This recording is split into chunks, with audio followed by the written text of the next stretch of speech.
Dari dulu sampai sekarang, isu child free masih ada ya di kalangan masyarakat. Apalagi waktu itu sempat heboh karena salah satu figur publik yang secara gamblang mengangkat prinsip hidup child free.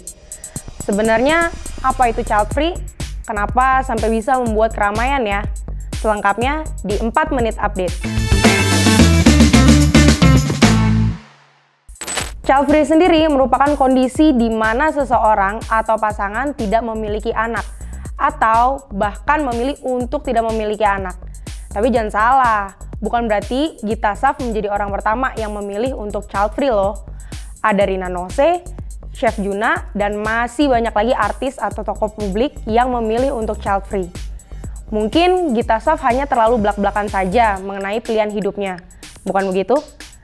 Yang menarik, pilihan hidup Gita Saf ini diiringi dengan pernyataan bahwa memiliki anak baginya merupakan sebuah beban.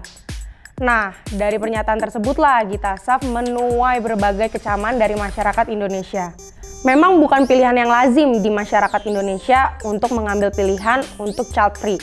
Terlebih di Indonesia sendiri, umumnya masih mengaminkan pepatah, banyak anak, banyak rezeki. Namun, di tengah padatnya populasi sekarang ini, rasanya pepatah banyak anak banyak rezeki itu udah tidak relevan lagi. Pemerintah kita sendiri pun sudah mengeluarkan kebijakan untuk mematahkan pepatah tersebut. Seperti program kebijakan keluarga berencana atau KB, yang punya tagline 2 anak cukup.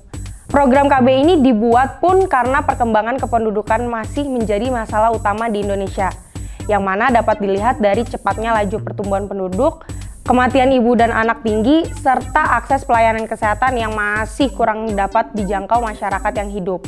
Beban ya, nggak salah juga sih, apalagi kalau kita hidup di lingkungan yang kurang suportif dan masih hidup di bawah garis kemiskinan. Karena kalau berbicara soal anak, maka ada tanggung jawab yang mengikuti. Apakah mampu untuk memberikan kehidupan yang layak? Apakah gizi tercukupi? Pendidikan? Dan hal-hal penunjang lainnya? Berdasarkan data yang dapat dilihat di laman website statistik.data.kemendikbud.go.id, bisa dilihat bahwa angka anak putus sekolah jenjang sekolah dasar atau SD tahun ajaran 2021 sampai 2022 mencapai 44.516 anak. Banyak sekali ya, padahal jenjang SD merupakan fase terpenting seorang anak untuk dapat mempelajari kemampuan membaca, menulis, berhitung, hingga pada kemampuan berkomunikasi.